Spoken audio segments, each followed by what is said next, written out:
বললাম সেটা বুঝতে পারছেন তো? স্বপ্ন জয়ের যুদ্ধে বিজয়ী তুমি হবে যদি লেগে থাকো এবং ধৈর্য ধরো। স্বপ্ন জয়ের যুদ্ধে বিজয়ী তুমি হবে এবং ধৈর্য ধরো এবং লেগে থাকো। স্বপ্ন জয়, স্বপ্ন জয়ের যুদ্ধে, স্বপ্ন জয়ের যুদ্ধে মানে স্বপ্ন পূরণ করতে গেলে আপনাকে যুদ্ধে নামতে হবে। স্বপ্ন জয়ের যুদ্ধে যদি বিজয়ী তুমি হবে, কি আপনাদের লিখতে কি বললাম মনে নাই?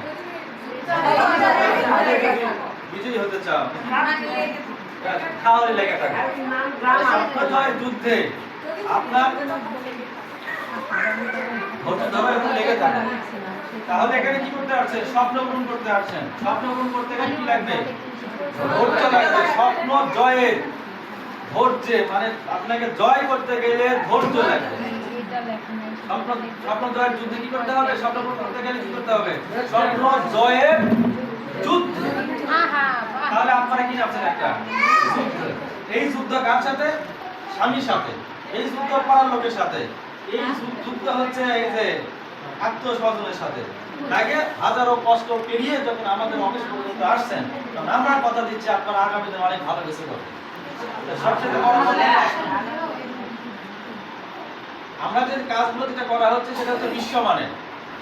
নট আপনাদের জেলা, নট থানা, আমরা ওয়ার্ল্ড বিশ্ব, আমরা ওয়ার্ল্ড বিশ্ব নিয়ে আমরা কাজ করছি।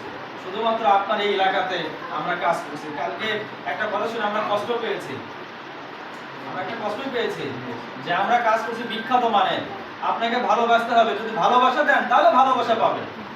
যদি আপনারা একটা লাগান তাহলে আর মানুষ কি বসে থাকবে নি। তো যার কারণে এখানে আমরা এখানে আমাদের একটা কথা আছে, সেটা হচ্ছে যে কি স্বাস্থ্য জন সচেতন সুস্থতার উন্নয়ন। স্বাস্থ্য জন সচেতন সুস্থতার উন্নয়ন। আর একটা কথা হচ্ছে আপনাদের যে এই যে লেখা আছে হটাও বেকার বাঁচাও দেশ, আমরা চাই বেকার মুক্ত বাংলাদেশ। লজ্জা নয় কর্ম চাই, চলো সবাই কর্মের সন্ধানে যাই। তাহলে কর্মের সন্ধানে যাই। আল্লাহ পাক কি বলছেন যে তোমরা ফাইজা কুদিয়াতি